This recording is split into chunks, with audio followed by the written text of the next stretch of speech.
O Senhor esteja convosco.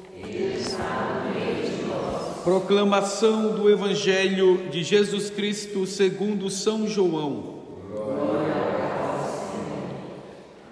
Naquela hora, perto da cruz de Jesus, estavam de pé a sua mãe, a irmã de sua mãe, Maria, mulher de Cleofas, e Maria Madalena. Jesus, ao ver sua mãe e ao lado dela o discípulo que ele amava, disse à mãe: mulher, este é o teu filho.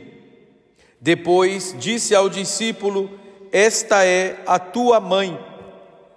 Daquela hora em diante, o discípulo a acolheu consigo.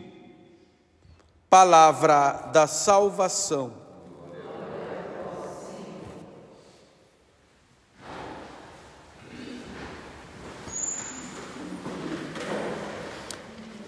Padre Carlos, que acabou de proclamar o Evangelho junto com os nossos peregrinos, porque nós estamos fazendo essa caminhada na Terra Santa. Nós já tivemos a oportunidade de estarmos no Monte Tabor, já estivemos no lugar da Anunciação, onde o anjo apareceu a Nossa Senhora. Hoje nós fomos em Caná da Galileia e agora nós estamos aqui em Haifa, aonde está o lugar aonde se começou o Carmelo, as Carmelitas. Não sei se vocês conhecem bem as Carmelitas. Essas monjas que elas se dedicam inteiramente numa vida de clausura, ou seja, elas saem do mundo, embora estando no mundo, mas se refugiam dentro de um mosteiro para se santificar e rezar por cada um de nós, rezar pela igreja. Então elas se oferecem em sacrifício, renunciando inteiramente ao mundo. Estamos aqui no Monte Carmelo. Aqui para os peregrinos, né? Eu estava falando no ônibus.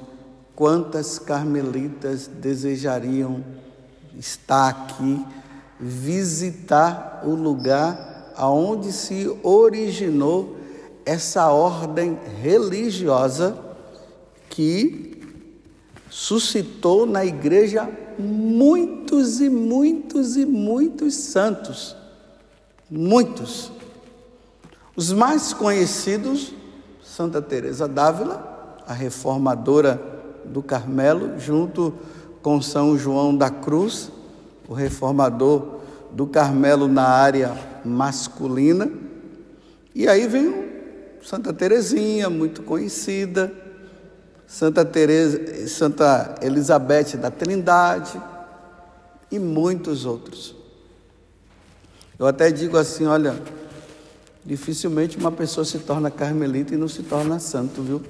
Porque também não é possível você largar o mundo e depois de estar refugiado dentro de um Carmelo, dentro de um mosteiro e depois se perder.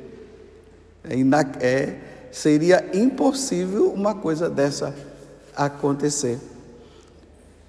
E foi aqui nesse monte que nós estamos, que se chama Monte Carmelo, que Elias, como as carmelitas falam, né?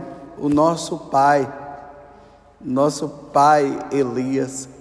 Aqui Elias derrotou 400 profetas pagãos que adoravam um Deus chamado Baal. Mas como foi que isso aconteceu? Qual o motivo? Por que Elias, ele derrotou esses profetas de Baal? Existia um rei de Israel.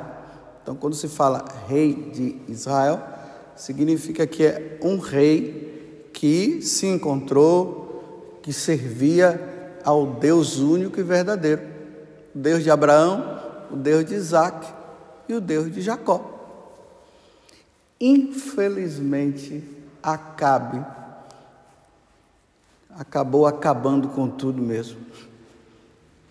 Ele casou com uma mulher pagã chamada Jezabel.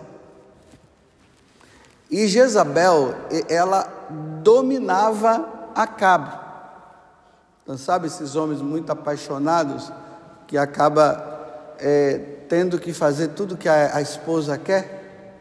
E ela, sendo pagã, em vez de ela ter se convertido ao judaísmo, ela trouxe as crenças pagãs dela e conseguiu introduzir as crenças dela dentro do reinado de Acabe.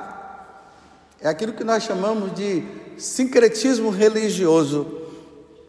Unir Deus, Javé, com as coisas de Baal, um deus pagão. E nós sabemos que Baal não existe, nunca existiu, mas criação da mente do homem. E a coisa ela foi ficando tão feia, porque é assim: se o líder é pagão, os liderados serão também. Se o rei é pagão, vamos dizer, se o rei é cristão, o reinado dele vai ser cristão. Se ele é pagão, ele vai introduzir a religião pagã. Então, os seus servos serão pagãos também. Foi isso que aconteceu. Infelizmente, Acabe fez com que o povo de Israel se tornasse pagão por causa de Jezabel, que introduziu o paganismo nesse reinado. Mas como Deus é Deus, Ele envia Elias para fazer com que Acabe retornasse às raízes do judaísmo. Só que Elias, indo ao encontro de Acabe, ele estava colocando o pescoço dele para risco. Ele poderia ser morto. Mas Elias, cheio do fogo de Deus, ele vai lá e encara Acabe. E diz para Acabe que ele precisava mudar, porque ele estava levando o povo ao paganismo. Vocês acham que Acabe ouviu Elias? Não ouviu. Aí Elias disse: Deus falou que se você não mudar, Israel vai ficar 3 anos e meio sem água.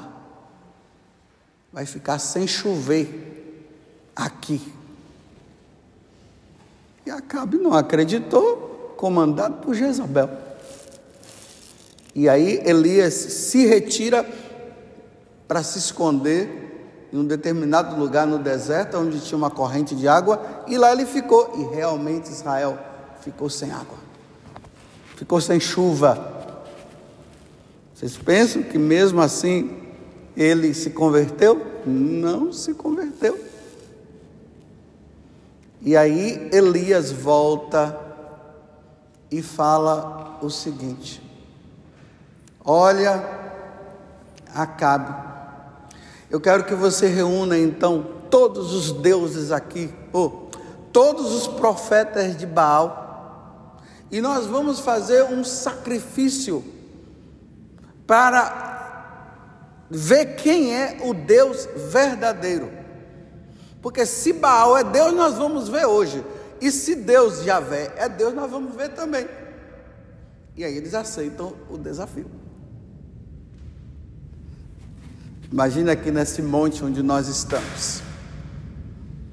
Aí está lá os profetas. E o desafio consistia em quê? Oferecer um sacrifício a esse Deus. Os profetas de Baal, a Baal, Elias, ao Deus verdadeiro. E o bonito aqui, Elias, ele falou bem assim: nós vamos colocar o cordeiro, o animal, ali no lugar onde vai ser queimado, e nós não vamos acender o fogo, não. Para nós vermos se Baal é Baal mesmo. Então nós vamos colocar ali e Deus vai ter que mandar fogo para queimar a oferta oferecida. E aí começou o desafio, colocaram o animal lá em cima da lenha, e agora Elias disse: vai lá, vocês profetas de Baal, pede agora a Baal que mande fogo agora para que essas ofertas sejam queimadas, oferecidas em holocausto. Aí começou, Baal, Baal, e os homens nada, e Baal, Baal, e nada. Aí Elias começou a fazer gozação: grita mais alto, porque de repente ele pode estar em algum lugar, conversando com alguém e não está ouvindo as suas preces. Manda mais. Aí os caras começaram a se cortar, Baal, Baal, Baal. Isso foi de manhã até a tarde, e nada. Enfim, Baal, porque não é Deus, nada fez. Agora vai Elias. Elias coloca a oferta, porque ele pegou o altar antigo, porque existia o altar que era oferecido os sacrifícios a Deus verdadeiro, ao Deus de Abraão, Isaque e Jacó. Ele pegou os restos desse altar, colocou as oferendas ali e disse assim: agora eu quero que vocês joguem água. Se fosse nós diríamos assim: coloca gasolina, coloca álcool, que é inflamável. Não, coloca água. Aí o cara foi lá, colocaram água. Ele disse: de novo, mais água, 7 vezes. Como o padre Carlos estava falando ali conosco no ônibus, né? Quando colocou, e a água já estava ali, já estava virando uma piscina, Elias simplesmente fez uma oração e desceu fogo do céu, e os holocaustos e aquela oferenda foi queimada. Pronto, agora quem é Deus? É Baal? Não, Baal não faz nada. Quem faz é Deus. E ali ficou provado. Uma das falhas que eu vejo de Elias é que ele mandou matar todos aqueles homens, porque Deus não mandou matar, foi Elias que mandou matar. Os 400 profetas de Baal foram mortos nessa montanha que nós estamos. Aqui era o lugar de refúgio de Elias, porque depois você pega o primeiro livro dos Reis, no capítulo 18, ali está tudo contado que eu acabei de narrar aqui. Só que você pensa que Acabe e Jezabel se converteram com isso aqui? Não, ela começou a perseguir Elias, continuou a perseguição. Só que com o decorrer do tempo, as pessoas começaram a vir para cá para ficar rezando no lugar aonde o profeta Baal foi derrotado. Então eles vinham, se retiravam, ficavam aqui em oração, e aí foram surgindo esse grupo de pessoas, de cristãos, depois, se tornaram cristãos também, e aí vem a origem dos carmelitas. Se refugiam, saem do mundo para levar num lugar desse uma vida de penitência, de oração, para se santificar melhor. E nesse Monte Carmelo foi dedicado a quem? A Santa Mãe de Deus. Por isso que o Evangelho de hoje, que foi lido agora nessa liturgia que nós estamos lendo, fazendo, fala que Jesus dando Nossa Senhora, a mãe dele, como nossa mãe. No século III, um monge, entre o terceiro e quarto, no 13º e 14º ano, um monge chamado Simão Stock, que hoje dá-se o nome de São Simão Stock, ele era um inglês e ele era superior dos carmelitas nesta época. E era uma época que os muçulmanos, às vezes dá o nome de sarracenos, eles estavam entrando e perseguindo os lugares onde eram os lugares cristãos e dissipando tudo. São Simão Stock, ele fez uma oração à Santa Mãe de Deus. Ele, como superior, ele pediu: Santa Mãe, vem nos ajudar, porque estamos prestes a perder tudo, porque era uma destruição muito grande, e a ordem carmelita estava se extinguindo. E aí Nossa Senhora, ela aparece com o menino Jesus nos braços, com aquele escapulário, de um lado ela e do outro lado o Sagrado Coração de Jesus. E aí Nossa Senhora fala que quem se revestisse, que os carmelitas se revestindo daquele escapulário, eles seriam protegidos de todo o mal, e até para o inferno eles não iriam, seriam livres até da condenação do inferno. Só que o escapulário que Nossa Senhora apresenta não é aquele escapulário que nós temos hoje. O escapulário é aquela parte que as carmelitas têm ali, está vendo ali? Ó? Aqui tem o quadro aqui, dá para ver. Vocês estão vendo aquela partezinha, aquele pano que está assim na frente? Dá para perceber? Tem o hábito, que é cinza, e em cima do hábito tem aquele pano. Estão vendo? É aquilo ali que é o escapulário. Aqui do lado também, aqui, ó. É isso que é o escapulário. Então, se vestindo desse escapulário, eles seriam protegidos da ação dos sarracenos. Só que Nossa Senhora está ampliando. Seriam protegidos da ação do demônio, da ação do mal. Imagine, Nossa Senhora disse para os carmelitas: vocês com esse escapulário, vocês serão protegidos de todo o mal, e vocês jamais irão para o inferno por causa disso. Olha que promessa. Isso ficou tão encarnado e tão bom para a vida cristã, que a igreja abriu também para nós. Porque a ordem era para os carmelitas. E alguns papas, né, diante disso, abriu também para toda a igreja, para todos os leigos. E aí, como nós não vamos usar esse tipo de escapulário, aí vem esse escapulário como nós vemos, aquele paninho com Nossa Senhora de um lado, Jesus do outro, aonde nós somos revestidos com Ele. E ali as promessas que Deus deu para os carmelitas, ela se abre também para toda a igreja. Há muitos anos atrás, quando eu soube disso, foi até uma pregação que o Padre Jonas fez, falando sobre essa questão aqui. Aí eu passei a usar. Eu tenho um escapulário, eu nunca mais retirei.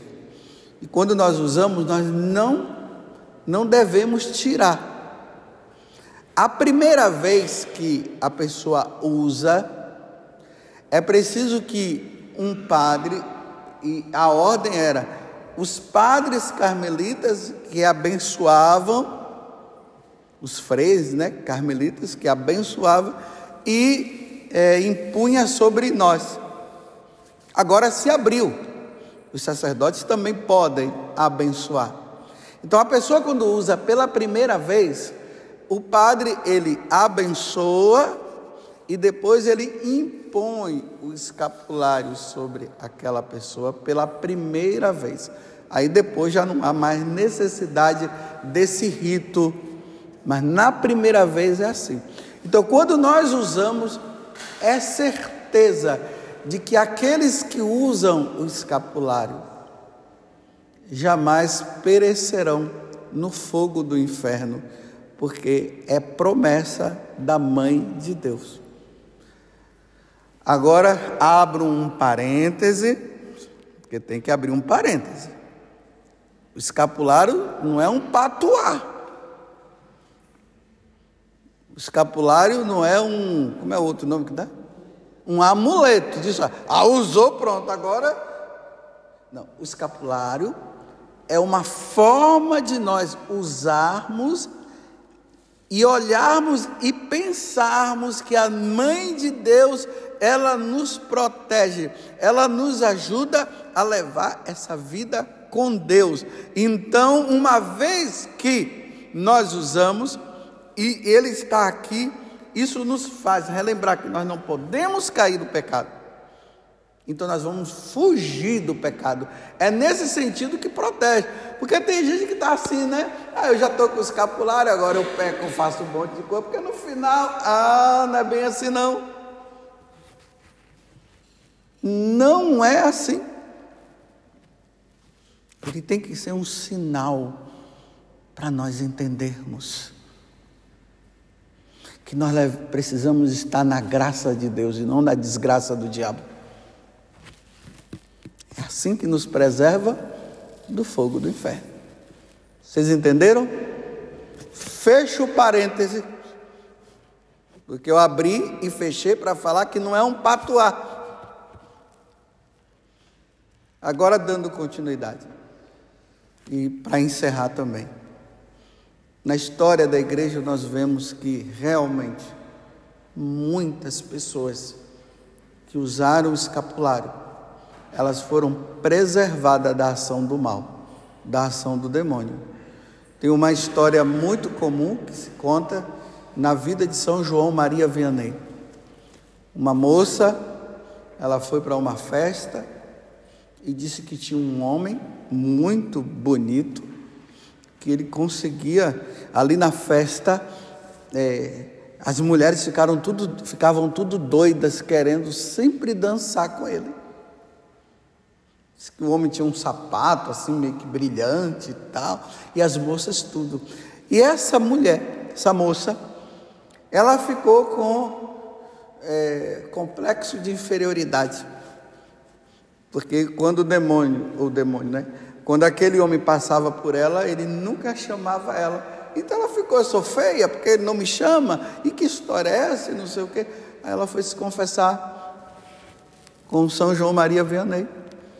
Aí São João Maria Vianney disse o seguinte: minha filha, aquele homem era o diabo. Como você estava com o escapulário, a presença da Mãe de Deus estava ali, por isso ele não chegava perto de você. Você foi protegida, minha filha, de Satanás entrar na tua vida e atrapalhar a tua vida. Tem história também de pessoas, mães, que colocavam para os seus filhos, e num determinado momento da vida, os filhos acabaram mudando de vida. Outros que, quando estavam prestes a morrer, um padre chegou e atendeu a confissão, deu os últimos sacramentos, pessoas que levavam uma vida errada. Esses são os testemunhos do escapulário. Eu tenho o meu, eu não tiro ele por nada. Eu tenho pelo menos essa garantia de que eu estou sempre me observando e que Deus não permita que eu morra em pecado mortal. Jamais. Que eu morra na graça. Então, se ela prometeu, então agora que ela se vire e me ajudar. Mas eu também tenho que cooperar. Não é colocar a responsabilidade na mão dela e levar uma vida errada. Vocês entenderam bem? Então nós estamos aqui no Monte Carmelo. Daqui a pouco, após a missa, né, tem ali o lugar onde se vende o escapulário.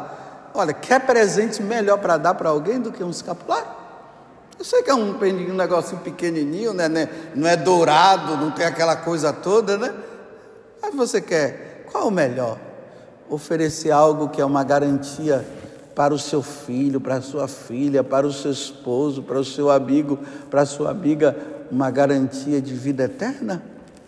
Porque todas as outras coisas passarão. Ó Virgem Santíssima, não permitais que eu viva e nem morra em pecado mortal. Em pecado mortal eu não hei de morrer, porque a Virgem Santíssima há de me valer. Valei-me, Virgem Santíssima. Louvado seja nosso Senhor Jesus Cristo. E a sua mãe, Maria Santíssima.